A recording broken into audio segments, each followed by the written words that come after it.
पहले वीडियो मैंने आपको बताया था ये चैप्टर फर्स्ट में लेट अस रिवाइज, तो कुछ चीजें मैंने आपको बता दिया था ना। बाकी अब जो मैं आपको बता रहा हूँ क्वेश्चन नंबर 28 इसके पहले का हो गया है ना। अगर आपको कहीं ऐसा लग रहा है कि मुझे प्रॉब्लम है, नहीं आ रहा है मुझे, तो आप कमेंट करके मुझे बताइए मेरे व्हाट्सएप नंबर पर। आप जो भी सवाल आपको ना है आप सेंड करना है, फिर आपको हम बताएंगे।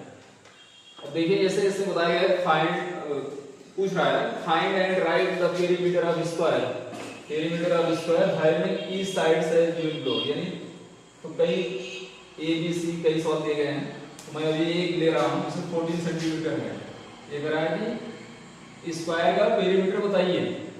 तो स्क्वायर आप जानते हैं, सबसे पहले आप क्या करेंगे, आपको एक स्क्वायर बनाना है। एक ऐसे स्क्वायर बना लेंगे, स्क्वायर बनाएंगे तो आसान हो जाएगा ना, तो आपको समझ में आ जाएगा कहाँ कैसे सॉल्व करना है। अब इसकी ये लिखा है ईच, ईच मीन्स प्रत्येक, यानी हर कोई एक side, each sides as given below. तो इसकी एक साइड कितनी है, 14 सेंटीमीटर है। This is a square. अब आपको पता है कि स्क्वायर की सारी साइड इक्वल होती है, मैंने आपको बताया था पीछे वाली वीडियो में कि स्क्वायर जो भी होता है कि स्क्वायर की सारी साइड इक्वल होती है, यानी जितना ये होगा उतने ये भी होगा, उतना ये भी होगा और उतना ही ये भी होगा। इसका मतलब ये 14 है, ये कितना होगा, ये भी 14 होगा। क्यों होगा, क्योंकि मैं आपको बता रहा हूँ ना कि सारी साइड इक्वल होती है। ये 14 है तो ये 14 हो गया, ये भी 14 हो गया और ये भी 14 हो गया।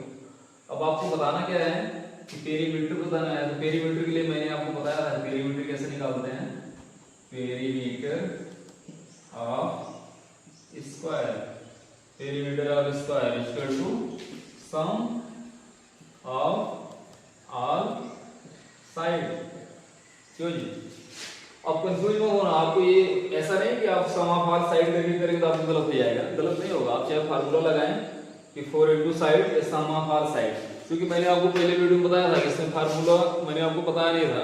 अब आपसे मैंने ये बोला था कि जब भी इस पेरीमीटर एंड एरिया वाला चैप्टर मिलेगा 4th क्लास में, तो उसमें आपको हम इसके फार्मूले वगैरह बताएंगे ना। अभी आपको डायरेक्ट कर लेना है, अगर आ रहा है पहले से आप फार्मूला लगा करके करें, चाहे इससे करें, सब सही है ना। तो sum of all side, sum of all side यानी 14 प्लस 14 प्लस 14 प्लस 14, यानी ये प्लस ये और ये सबको मैंने ऐड कर दिया। जो ऐड कर दिया तो क्या आ गया, 56 आ गया ना। देखो 4 4 8 4 12 12 और 4 16 का 6 कैरी लगा 1 1 2 3 4 और ये कैरी लगा था 5। अब 56 आया। 56 क्या आया, सेंटीमीटर। कुछ बच्चे ये यूनिट लिखते नहीं है ना, 56 लिख देते हैं, नहीं आपको लिखना है। अगर सेंटीमीटर है सेंटीमीटर लिखेंगे, मीटर होगा मीटर लिख देना, ठीक है, जो भी है उस तरह से आप लिखेंगे। तो आपका पेरीमीटर कितना आया, 56 सेंटीमीटर आ गया। इसका मतलब ये हुआ कि अगर ये स्क्वायर को अगर हम मान लीजिए जैसे किसी वायर का बनाया गया है ना, अगर मान लो ये वायर का बनाया गया, अगर यहाँ से ऐसे कट कर दिया, यहाँ से ऐसे कट कर दिया, कट करके अगर इसको हम फैला देंगे कैसे हो जाएगी, सीधा ऐसे एक स्ट्रेट लाइन मिल जाएगी ना।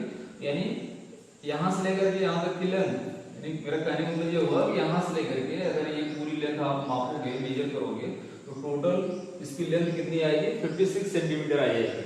तो पेरीमीटर मतलब ये हुआ, जैसे मान लो आपसे कहा जाए कि कोई एक स्क्वायर है जिसकी वन साइड 14 सेंटीमीटर है या 14 मीटर है, उसके किनारे किनारे एक चक्कर आपको लगाना है, 1 राउंड लगाना है ना। तो आपके द्वारा चली गई कितनी डिस्टेंस कवर होगी।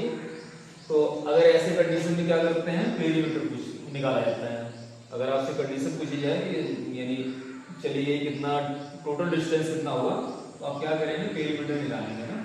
तो पेरीमीटर में ये चली गई टोटल डिस्टेंस आ जाती है, यानी यहाँ से लेकर के ये दूरी प्लस ये प्लस ये प्लस ये सब कितना आ गया, 56 सेंटीमीटर आया, ठीक है। तो बच्चे कंफ्यूज होते हैं कहीं कहीं हम एरिया कहाँ निकालेंगे और कहाँ पर पेरीमीटर निकालेंगे। अभी तो हम एरिया के खिलाफ बातें नहीं कर रहे हैं, क्योंकि आपके आगे ये एक्सरसाइज मिलेगा फिर हम बताएंगे ना। ऐसे एरिया निकालने के लिए अंदर का भाग पूछा जाता है ना, अंदर का, ठीक है। तो अगर इस अंदर जैसे कोई ग्रास वगैरह लगानी है, टाइल्स वगैरह लगवानी है, तो ऐसे कंडीशन में हम क्या करते हैं, एरिया निकालते हैं ना।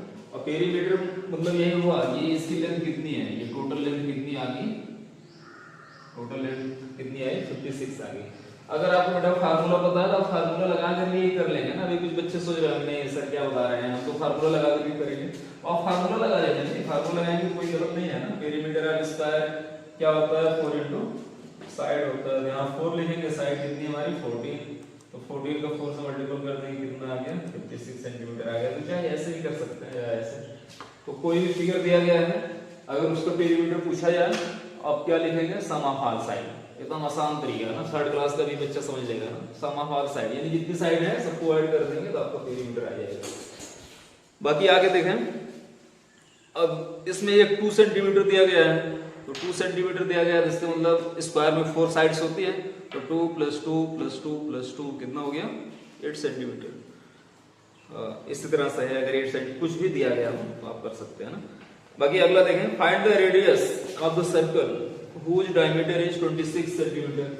तो पीछे वाले वीडियो में मैंने आपको डायमीटर और रेडियस निकालने के लिए बताया था ना कैसे निकालते हैं। तो अभी देखा कुछ बच्चे निकाल नहीं पाए थे ना। तो सबसे पहले अब इसमें पूछा गया है आपसे कि find the radius, find the radius, radius. तो सबसे पहले आप जानिए रेडियस होता क्या है। ऐसे तो मैंने आपको बताया था ना पीछे वाले वीडियो में, तो आप उससे देखा करें।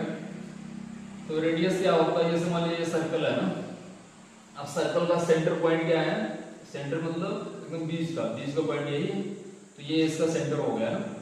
तो अगर यहां से लेकर के यहां तक कोई एक लाइन हम खींच देते हैं तो ये क्या हो गया, ये रेडियस हो गया ना। तो ऐसा नहीं है कि किसी भी सर्कल में केवल ओनली वन रेडियस होते हैं, ऐसा नहीं, बहुत सारे रेडियस हो सकते हैं। यहाँ से भी आप खींच सकते हैं, यहाँ से भी खींच सकते हैं, ऐसे भी, कहीं से भी ऐसे खींच सकते हैं ना। तो ये सब क्या है, सब रेडियस है। यानी यहाँ से लेकर के यहाँ तक क्या है रेडियस है, ये यहाँ से लेकर के यहाँ तक क्या है रेडियस है। तो अगर आपसे पूछे जाएगी कि सर्कल के अंदर कितने रेडियस होते हैं, तो इनफाइनाइट रेडियस होते हैं, बहुत सारे अनंत है, ठीक है। तो अब जैसे यही सर्कल है, अब इसका सेंटर ये है, अगर ये पूरी लाइन खींच देंगे तो ये क्या हो गया डायमीटर हो गया। अच्छा, मैंने अगर किसी बच्चे से पूछा कि सर्कल के अंदर कितने डायमीटर होते हैं, तो बोला कि 1 डायमीटर होते हैं। कुछ बच्चे बोले 2 डायमीटर होते हैं, नहीं गलत है ना। तो होता क्या है, इसमें बहुत सारे डायमीटर्स होते हैं ना, क्योंकि डायमीटर मैंने आपको ये बताया था कि सर्कल की सबसे लार्जेस्ट लाइन होती है डायमीटर, जो सेंटर से होकर के जाती है। ये भी सेंटर से होकर के जा रही है, कोई जरूरी नहीं आप सीधा सीधा ऐसे ऐसे खींचे ना, यहाँ से नहीं जा रही है, सेंटर से होकर के जाना चाहिए बस। ये भी लाइन सेंटर से जा रही है, तो कितने डायमीटर है, बहुत सारे डायमीटर्स होते हैं। अच्छा, तो रही बात ये, मैंने आपको जो फार्मूला बताया था उसमें आपको यही बताया था कि diameter is equal to 2 into radius. क्यों, क्योंकि ये आपका देखिए यहाँ से लेकर के यहाँ तक एक रेडियस है, ये यहाँ से लेकर के यहाँ तक एक रेडियस है, तो यानी ये 1 रेडियस है, 1 रेडियस है, कितना हो गया 2 रेडियस। तो वही मैंने लिखा 2 इनटू रेडियस। अब जैसे मान लीजिए फाइंड द रेडियस, अब इसमें दिया गया था if the diameter is 10, diameter 10 है, आपसे रेडियस पूछा गया, तो रेडियस इक्वल टू क्या हो जाएगा डायमीटर डिवाइड बाय 2। डायमीटर का क्या होता है रेडियस। अब यहाँ डायमीटर कितना है 10, तो 10 डिवाइड बाय 2, 10 को 2 से डिवाइड कर देंगे कितना आ गया 5 सेंटीमीटर आ गया। यानी डायमीटर का आधा रेडियस। अगर डायमीटर दिया गया है रेडियस निकालने के लिए कहा जाए तो डायमीटर का हाफ कर देंगे तो आपका रेडियस आ जाएगा। अगर रेडियस दिया गया है डायमीटर पूछा जाए तो उसमें 2 का मल्टीपल कर देंगे तो डायमीटर आ जाएगा। समझ गया ना। तो और बाकी देखें, इसमें कुछ चीजें और हैं, जैसे ये बताया गया है कि 4 डिजिट का स्मॉलेस्ट नंबर। आप स्मॉलेस्ट नंबर वगैरह लिखते कैसे हैं, सबसे पहले देखो, जैसे आपसे पूछा जाए कि ग्रेटेस्ट नंबर ऑफ 1 डिजिट। अब बच्चे यहाँ सोचने लगते हैं ना कि हम क्या बताएं, 1 बताएं, 5 बताएं, उल्टा सीधा कुछ भी बता देते हैं ना। कुछ ऐसे नहीं, 1 डिजिट अगर आपसे ग्रेटेस्ट नंबर पूछा जाए, जैसे आप नंबर को स्टार्ट करते हैं 1 से स्टार्ट करते हैं, 1 2 ऐसे लिखते हैं ना, 3 4 5 6 7 8 9, उसके बाद क्या आ जाता है 10, ऐसे ऐसे ऐसे लिखते हैं। तो इसमें सब 1 डिजिट का नंबर कहां से लेकर के कहां तक है, 1 से लेकर के 9 तक है, 1 से लेकर के 9 तक के 1 डिजिट है। इसके बाद यहाँ से 2 डिजिट आ गया, एक डिजिट है। तो अब 1 डिजिट में सबसे लार्जेस्ट क्या है 9, तो 1 डिजिट का ग्रेटेस्ट नंबर क्या हो गया 9, ठीक है जी। अच्छा, 2 डिजिट का कहा है, और 2 डिजिट का ग्रेटेस्ट नंबर ऑफ 2 डिजिट। अगर 2 डिजिट का ग्रेटेस्ट नंबर कहा जाएगा। अब जैसे आप 10, 11, 12 ऐसे ऐसे लिखते हैं, तो आप लिखते लिखते कहां तक जाते हैं 91, 92, 98, 99 तक ना। तो 99 जैसे आप ऐसे लिखते हैं 97 या 98, 99, उसके बाद क्या लिख देते हैं 100। अब यहाँ तक देखिए 2 डिजिट है। अब इससे बहुत कम भी बहुत सारे डिजिट हैं। इसके बाद ये 3 डिजिट यहाँ से स्टार्ट हो गया 1, 2, 3। तो 2 डिजिट में सबसे बड़ा क्या है 99। तो 2 डिजिट का ग्रेटेस्ट नंबर क्या हो गया 99। अच्छा, एक लिखने का और तरीके हैं, जैसे 1 डिजिट का पूछे जाए 1 टाइम्स 9, 2 डिजिट का कहा जाएगा 219, 3 डिजिट का कहा जाएगा 3 टाइम्स 9, 4 डिजिट कहा जाएगा 4 टाइम्स 9। इस तरह से आप पढ़ाते चले जाएंगे ना। तो अब यहाँ आपसे पूछा गया है कि 4 डिजिट का स्मॉलेस्ट नंबर क्या है। इससे देखिए स्मॉलेस्ट नंबर को नहीं बताया है। अब 2 डिजिट का स्मॉलेस्ट नंबर क्या है, यानी 2 डिजिट का स्मॉलेस्ट नंबर 10 से स्टार्ट हो रहा है। तो 2 डिजिट का स्मॉलेस्ट नंबर क्या हो गया 10 स्मॉलेस्ट नंबर ऑफ 2 डिजिट 10। और 3 डिजिट का कहा जाए 3 डिजिट का कहा जाए तो 1 लिख करके 20। 4 डिजिट का कहा जाए तो 1 लिख करके 4 डिजिट हो गया 30। अगर 3 डिजिट कहा जाएगा तो 3 से एक कम यानी 1 लिख करके 20। 4 डिजिट कहा जाए 4 से एक कम यानी 1 लिख करके 30। तो अगर आप समझेंगे समझ भी जाएंगे, रटना होगा याद करना, जिस तरह से आप याद कर लीजिए, ठीक है, तब भी सही है। तो इसमें यही पूछा गया है, फिल इन द ब्लैंक्स है। इसमें आपसे ये पूछा जा रहा है कि is the smallest 4 digit number. 4 digit का स्मॉलेस्ट नंबर क्या होगा तो 1 लिख करके 3 टाइम्स 0। और फिर बी वाले में कहा जा रहा है is the largest 4 digit number. 4 digit का लार्जेस्ट नंबर क्या होगा तो आप लिख सकते हैं। और बाकी आगे 1 मिनट्स में है कि इसमें कितने मिनट्स होते हैं। बुक ये फटी हुई है ना, तो 1 मिनट्स में है। तो आप जानते हैं कि अगर आवर्स होगा उसको मिनट में बदलना होगा, कैसे बदलेंगे। तो आप जानते हैं 1 आवर्स में कितने मिनट्स होते हैं 60 मिनट्स होते हैं। तो जितना आवर्स हो उसको मिनट में बदलना हो तो उसमें आप उतने का मल्टीपल कर देना। जैसे मान लो 3 आवर्स है, उसको मिनट से बदलना है तो 60 मल्टीप्लाई 3। 1 डे है आवर्स, 1 डे में कितने आवर्स होते हैं 24 आवर्स होते हैं, ठीक है, यानी दिन और रात मिला करके 1 डे होता है ना। तो 1 डे में कितने आवर्स हुए 24 आवर्स हुए। 12 आवर्स नहीं जी 24 आवर्स। आगे देखें, अ रे कैन नॉट बी।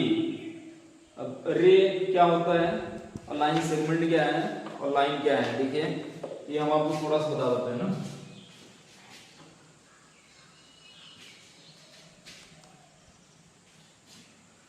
देखिए ये रे है ना, रे। तो अगर कहा जाए रे को हम मेजर कर सकते हैं, नहीं, रे को हम मेजर नहीं कर सकते क्योंकि रे आगे ऐसे बढ़ती चली जाएगी ना जी, ऐसे बढ़ती चली जाएगी। इसको हम कहाँ तक मेजर करेंगे, मेजर मींस मापना, इसको हम माप नहीं सकते हैं, नाप नहीं सकते हैं, ठीक है। तो इसमें क्या लिखना है आपको, अ रे can not be measured. A line segment has 2 ends point. जैसे एक पॉइंट ये है, एक पॉइंट ये है। अब इसके बीच की जो डिस्टेंस होती है इसी को क्या कहते हैं लाइन सेगमेंट। ये लाइन सेगमेंट है, लाइन सेगमेंट,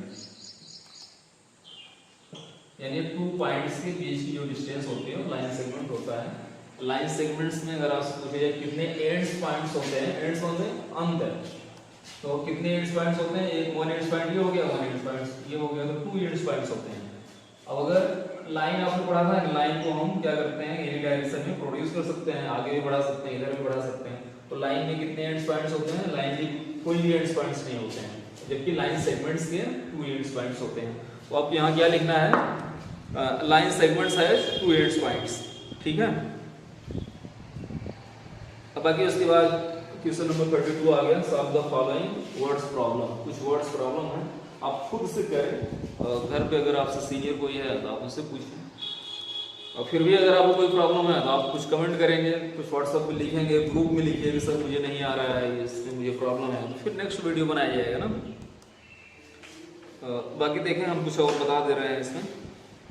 जैसे देखें, there are 2479 boys and 3896 girls studying in a Delhi public school. What is the total number of student in a school? सीधी सी बात सिंपल है कि दिल्ली पब्लिक स्कूल में 2479 बॉयज हैं और 3796 गर्ल्स पढ़ती हैं।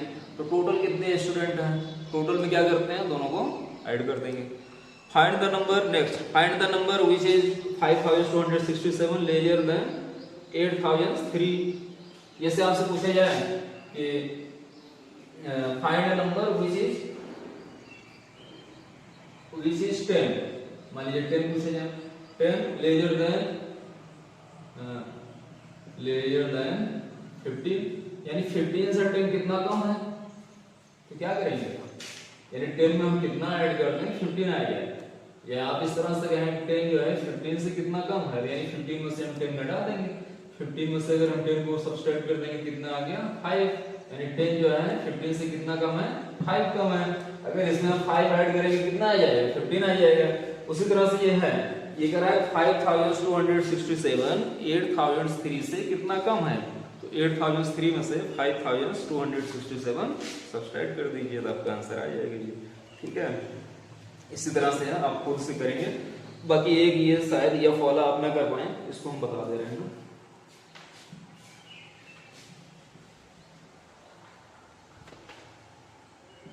Question number 32F, subtract the sum of 7/17 and 3/17 from 16/17। देखिए, आपसे ये कहा जा रहा है कि subtract the sum of 7/17 and 3/17। Sum means add, यानी इन दोनों को ऐड करके इसमें से घटाइए। तो सबसे पहले ऐड कर लेंगे सम इक्वल टू, मैंने सम आपको बताया था ना पिछले वाले वीडियो में, सम 7/17 प्लस 3/17 कितना हो जाएगा बताइए। तो 7 और 3 10 और 10/17। अभी मैंने देखा पीछे भी कुछ बच्चे क्या किए थे, स्कूल में ही ऐड कर दिया था ना, 7 और 17 को भी ऐड कर दिए, जबकि इतना बताया था मैंने वीडियो में कि ऊपर का नंबर ऐड करते हैं, नीचे नंबर वही लिख देते हैं ना। फिर भी कुछ बच्चों ने क्या किया था कि नीचे का भी ऐड किया, ऊपर का भी ऐड कर दिया ना। नहीं, इस तरह से नहीं करना है आपको, ऐसे करना है 7 3 10 और नीचे का वही नंबर लिख लेंगे। अब ये आ गया 10/17 और करा कि फ्रॉम, इसे सब्सट्रैक्ट कीजिए, किसमें से, इसमें से घटाना है, इसमें से इसको नहीं घटाना है, इसमें से इसको घटाना है। तो क्या करेंगे 16/17, अब इसका सब्सट्रैक्ट कर लेंगे -10/17। 16 में से 10 घटा देंगे कितना आ गया 6/17। यही आपका क्या आ गया, यही आपका आंसर आ गया। ठीक है, यानी ये कहा जा रहा है कि सम, इन दोनों का सम ऐड कर लेंगे, उसके बाद इसमें से इसको घटा देंगे। सीधा ही है। बाकी आगे देखें,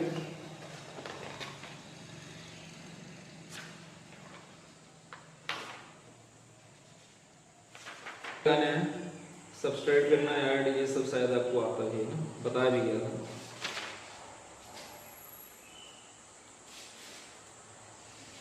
बाकी आप खुद से करें अभी, उसके बाद 33 तक आप करेंगे ना। 34 में फिर आपको प्रॉब्लम आएगी, फिर नेक्स्ट वीडियो बनाया जाएगा ना, क्योंकि वीडियो लंबा हो रहा है। अब आपको नेक्स्ट वीडियो में फिर आपको बताएंगे ना कि find the product by using the lattice method. ये 3rd क्लास में था आपके, 3rd क्लास आपने पढ़े रहे, शायद वीडियो के बाद ही आएगा।